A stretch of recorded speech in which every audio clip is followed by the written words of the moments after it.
Hi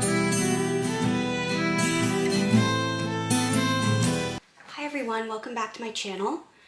Today I'm going to do the Mabon Tag by the channel NightWillowCrafts. She came up with 13 questions all about Mabon, so I'm going to answer them. I have them written down along with a few little notes, so if I'm looking down, I'm reading the questions. Number 1, what does Mabon represent or symbolize for you? For me, it's really the autumn equinox, so autumn as well as the harvest. It's like the fruit harvest, and it's I kind of see it as like the witch's Thanksgiving. So, you know, being grateful as well as a balance of light and dark. Number 2, how do you usually celebrate this Sabbath/season? I don't necessarily have a usual way in that I don't celebrate it the same every time. So the only thing that's kind of consistent is that I like to decorate my altar when I can, but other than that, I do something different every year. Number 3, what Mabon correspondences are important to you? I like the fall colors, the falling leaves, apples, and acorns. Those are kind of the main ones that come up when I think about it. What was the most memorable celebration you've had? To be honest, I haven't had a super memorable celebration for Mabon. I can kind of get into that a little bit down below, but yeah, I'll get into that a little bit in another question, so I don't skip ahead and answer another question too early. Number 5, do you have a special dish or meal you prepare? Again, I don't do the same thing every year, so no. When I can, I like to make something apple related because apples really relate to this Sabbath for me. So I've made like baked apples, I've made this type of apple cake thing, but nothing that's like I make that every year. Do you celebrate as a solitary or with a group? Like everything else, solitary. Are there any crafts that you do for Mabon? Again, not really specifically, no. Recently I've been making some Halloween cards for friends and my pen pals, but that doesn't really have anything to do with Mabon. It just happens to correspond around this time of year. I think it would be really cool to make a fall wreath one year, but I haven't done that. Which myth do you incorporate into your celebration, i.e. Persephone?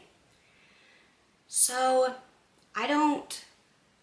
for example, I think the Persephone myth is really cool, but I don't really incorporate any of them into my celebrations. Is this one of your favorite celebrations? Why? Okay, this kind of is the one I was talking about that goes back up to the other one, about the most memorable celebration. Honestly, no. Mabon is not one of my favorites. I feel like sometimes being solitary is great, and sometimes it's not as much. And the not as much can especially be around the Sabbaths and holidays. But I feel like because Yule kind of really corresponds with Christmas, and so, you know, everybody else is decorating, not everybody, but you know what I mean.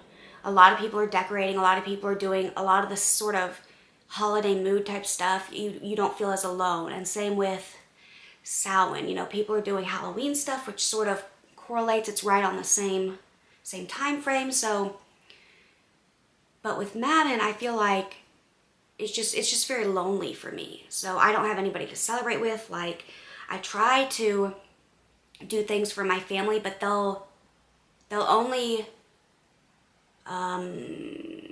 what do you call it? Not celebrate, but they'll only participate so much. Like, they'll be like, okay, well, you cooked this, we'll eat it, but we're not gonna mention or recognize that it's for this pagan thing, you know, because they're Christians and all this. So, you know, so it's just kind of lonely, so it's not really one of my favorites. What are your plans for Mabon this year? So like I usually do, I decorated my altar, and then I found by NightWillowCrafts, I found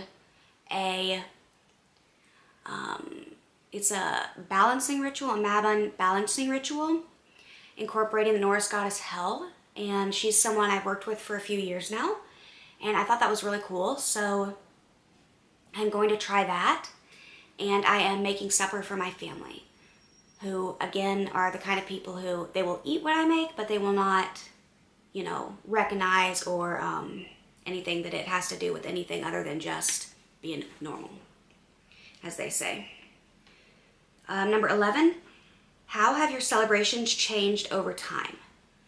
So I became Wiccan when I was 9. Yeah, 9. And at first, I actually didn't celebrate Mabon. I didn't celebrate it until, I don't know, I was probably like 18, 19. And so at first, like, it just wasn't even there. So there was nothing, no celebration. And then when I first celebrated it, I didn't really celebrate. I just kind of would be like, oh, you know, it's Mabon. Okay. It wasn't like as big of a deal to me as some of the other Sabbats.